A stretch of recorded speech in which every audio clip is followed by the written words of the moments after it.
Bag of Dungeon. Well, I'm a big fan of the dungeon crawler genre. It just appeals to me as some really deep, some really powerful level. You give me a dungeon, I'll crawl in it, and I don't care if the position is undignified. So I was curious when I heard about Bag of Dungeon, first because it has the word dungeon in the title, second because the title is a little bit unusual. Dungeon in a bag, there are games like Dungeon in a tin, but this game comes in a box, so right there, bummer. It does include some bags. There is a bag for monsters and a bag for items, and you will draw tiles coming from those bags. There's also a slightly larger bag that I assume is meant for you to store the entire game in it, but I wouldn't do it because it would look pretty stuffed, pretty full, and that would definitely warp these somewhat flimsy character cards. In this game you have 4 heroes, 4 archetypes of fantasy: dwarf, elf, fighter, and healer, and they come in female and male version, which is just the right thing to do.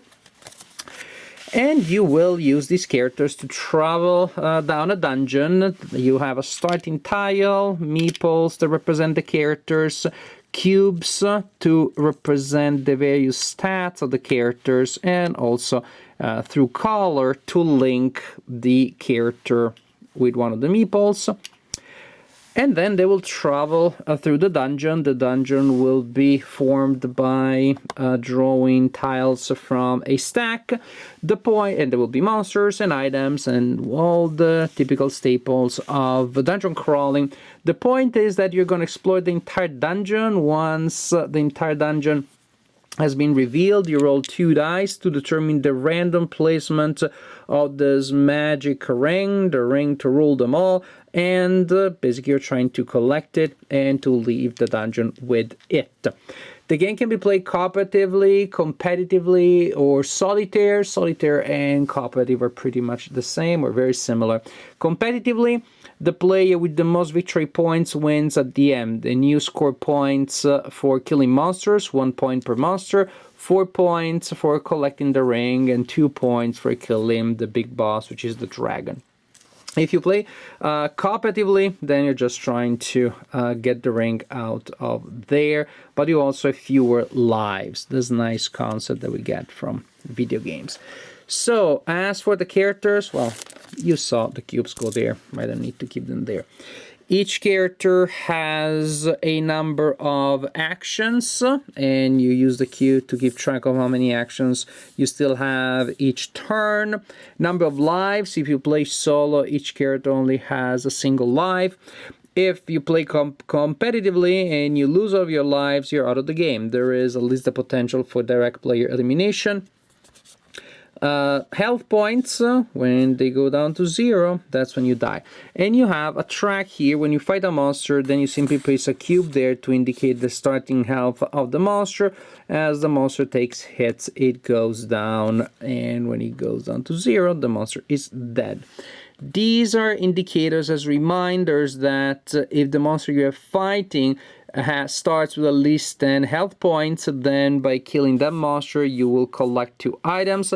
If it has 6 to 9 points at the start of the fight, then you collect only 1 item.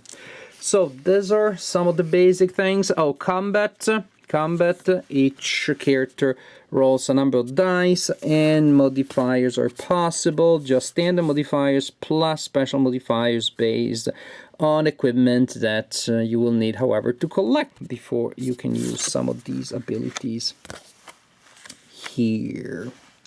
So, you got a starting tile here. There is an exit tile that you shuffle in the bottom half of the stack that will form the dungeon. Then players will alternate taking turns, and when they take turns, they spend action points. So there's a lot of flexibility here. For an action point, for example, you can reveal a tile next to where you are. If there is an undiscovered edge, if there is a monster indication there, like you see there, then you will simply draw a monster from the bag, like so, and you put it there. And right there, as you can see, we're kind of like stuck because there is a really tough monster. It's the beginning of the game, 2 dice plus 5. Virtually no one has that much power. But let's see what happens. Other things that you can do, if you are in a location with a monster, you can spend an action point and take a damage to go back where you came from. You can take 2 damages and spend 2 action points to reveal a new tile and enter the new location. Oh, great. Oh, joy. Another monster there. Luckily enough, it's just a stupid mummy.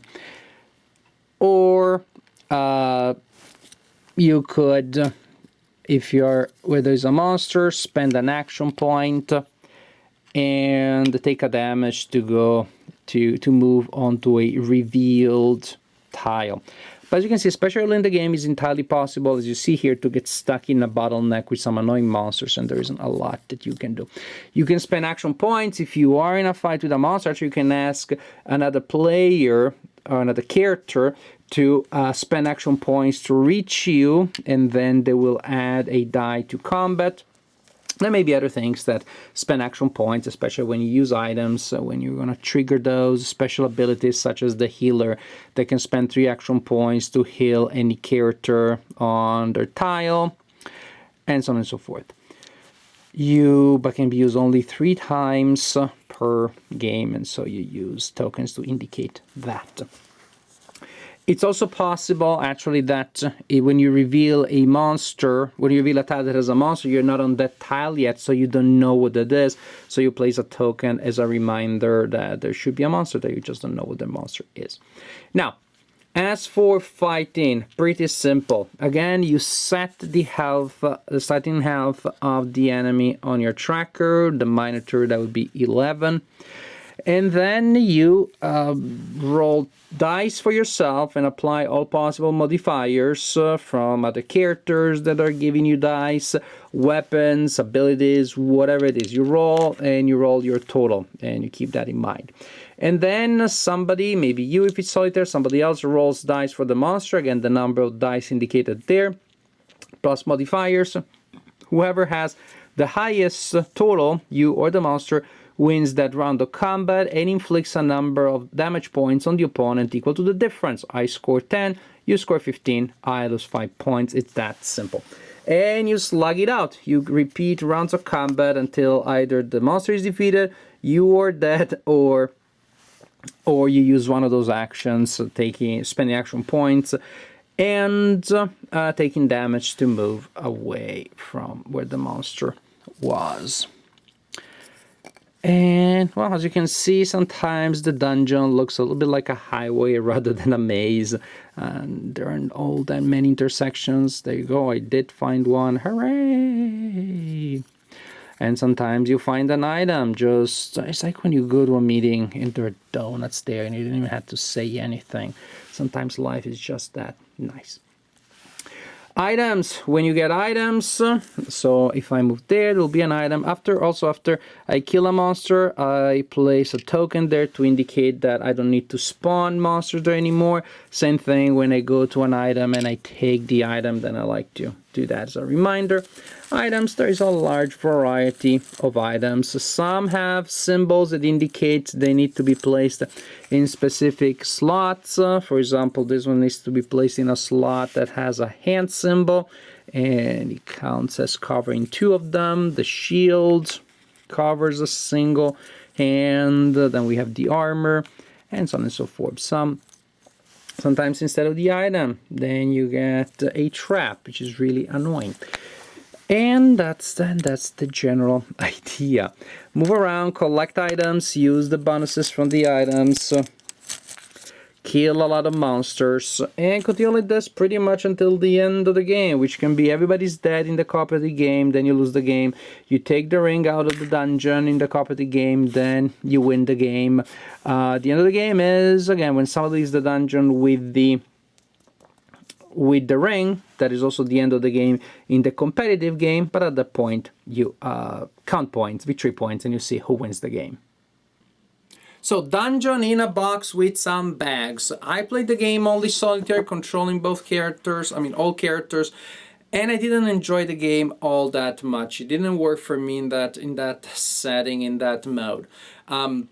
It reminds me a lot of games that I like dearly. I love the Dungeons and Dragons board games, Legends of Drizzt, Castle Ravenloft, Wrath of Ashardon. I love those, and I see the similarities here. Actually, as I read the rule book, I was even more excited because there seemed to be even more flexibility. Action points. I love the idea of action points that you can spend in so many different ways. However, the problem is with the fact that the game can be gamed in ways that feel gamey, no, and don't really have to do with a sense of wonder, marvel, adventure, etc., etc., etc. The final ring will not appear until the last tile has been revealed. Also, the monsters, once they sit there, they stay there. They don't really do anything. As opposed to in Dungeons and Dragons board games, they move around and they chase you. And the more time goes by, if you don't add a new monster, then you're going to have a trap. You're going to have a negative event. The problem here is that dungeon is static. So when you play to cooperative or solitaire, you don't have to just fight those monsters right away. Move past them and take damage. Who cares? They're just gonna sit there doing nothing. You took damage. Who cares? Go around until you find the healing pool that, as the name says, is gonna heal you. Also, you can just spend as much time as you want just hanging out with the healer and getting healed every time because there is no timer. So because of that, you can just take your time healing all the time, finding out every tile. At that point, you study the path. The spatial element, because of that, doesn't really seem to matter all that much. Again, since I can take a turn or 10 turns, pretty much at some point, instead of like, okay, 1, 2, 3, 4, the other elf, 1, 2, 3, 4, 5, the other character, 1, 2, 3, 4, 5. If I saw that from point A to point B had a path, I would just move them there and said, this is going to take me a couple of turns in which I'm just moving, because nothing else happens. So you don't have the incentives to rush. There's no bad stuff that happens if you take as much time as you want. And so that to me is what pretty much kills the game, because it turns a game off almost like a Euro game, particularly bland one, in which you're just trying to figure out how to, well, not really, how to figure out how to maximize your things. Is you keep everybody together, so heroes will always attack together. You keep healing with the healer, and then you just win. So it does not work, in my opinion, as a solitaire or as a cooperative, because it can be gamed, it can be solved too easily. I haven't played competitive. I see how that may work, but then competitive, I don't know that I ever want to play. These days, I don't have game night with my adult friends. I could play this one with my kids, but I don't like to see my kids rolling on the floor, crying, screaming, and foaming, so I don't think I'm going to do that. Because if I'm playing with my kids, they don't handle backstabbing too well. I see how this could be something that may work with friendly banter in the game night with adults, but again, I don't think it's going to work in many families, even though the rules are simple enough that you could play with kids. Depends on your kids, I guess. But another problem that I would have, and again, this is just my guess, I'm not telling you, oh, this is what happens when you play the game competitive, is I'm telling you why I'm not interested in playing it competitively, because then there's too much randomness. Then I start attacking a monster, and I push to kill the monster, and I get the item, and the item is a trap, and then I died that way. So, cooperatively, I'm okay with these Wings of Luck, because when a character is hit very hard by luck, it still affects everybody equally, because you still want the group to succeed. So I like that idea, but it doesn't work because when you play cooperative, it can be gamed too much. Competitively, I don't think I'd be interested when there's so many better options of games that have more flavor, more theme, more items, more monsters, more interesting terrain. They're just more interesting. I don't see why, if I'm playing a dungeon crawler competitively, I wouldn't need this one. Yeah, there's advantage of it's easy to set up and put back in the box, but in between those two moments, if gameplay is not that interesting, then I don't see why. And just this game doesn't have a lot of flavor, doesn't have a lot of personality. Those monsters have behave too similarly to one another, which is mainly they just sit there and they roll different numbers of dice with different modifiers, as opposed to monsters in other dungeon crawlers. Even when the monsters are automatized by the game system, they do different things. They are more interesting. So my assessment is there's no sense of adventure and can be solved very easily when you play cooperatively or solitaire. I have no interest in playing it competitively because there is too much randomness to me. And in any case, in all of these variants, it just feels a little bit bland. It doesn't have a lot of flavor, a lot of thematic excitement. And this is my assessment of the dungeon that comes in a box, but also has some backs with it.